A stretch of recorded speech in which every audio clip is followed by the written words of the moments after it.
بسم الله الرحمن الرحيم الحمد لله والصلاة والسلام على رسول الله صلى الله عليه وسلم دعوتوتا خيني أكم أرجتنجا وري غرغارا مخون خنو جولتي نيتنا ilmaan kiyya kana uuman jaangaa obboleeyyan jechuun ta'u jechuun ijoollee xiqqashoodha.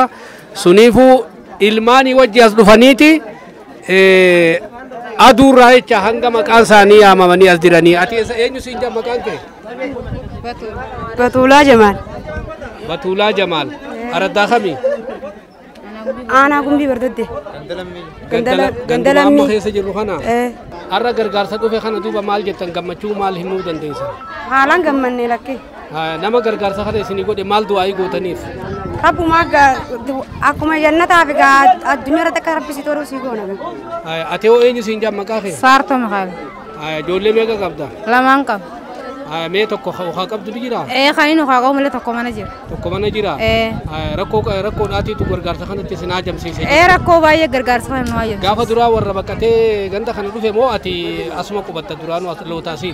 Buqqadheetuma naannoo kana dhufe. Eessarraa baqattee? Aanaa Jijjigaa.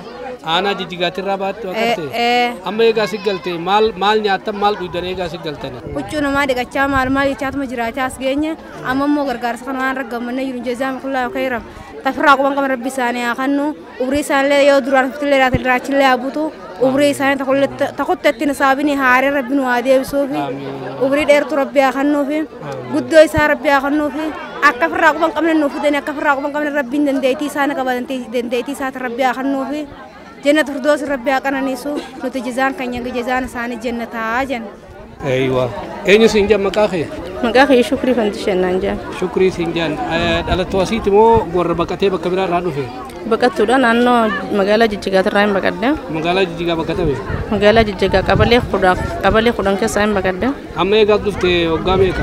Waggaa jaaffaa keessa jira. Waggaa jaaffaa keessa jirtan. Akkamii duuba maaliin jiraatu jirtanii akkamii amma dhabni keessanii fi harkanni keessan maal fakkaata? Amma dhabnii fi harkanni keenya sirriidha. Amma akkaataa achirraa buqqaaniin dura ilmi namaa lubbuudhaan yoo jiraate dursa.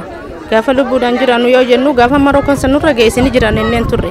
Har'a immoo lammiin keenya jiraatee har'a as ga'uu keenyaaf nu bira dhaabbatanii waggaa jaaffaa kana xiqqaatullee guddattuu fi dhabaa harkata keessatti hangana nu bira geessisuun waan guddaadha jeetiin abdaddaa. Obboleeyyan keenya gaa akkuma laaltanii agartan kana gammachuu guddoo nu dhaggeeffachaa jiranii warri fudhataa jirus ni jira. Rakkoon ammaan tana keessa irru rakkoo bishaanii fi rakkoo goromsaa rakkoo ammaasiis haala amma jiru kana keessa jalqabee haala hedduu jijjiirama fiduu keenya baay'ee isin galatoomfanna.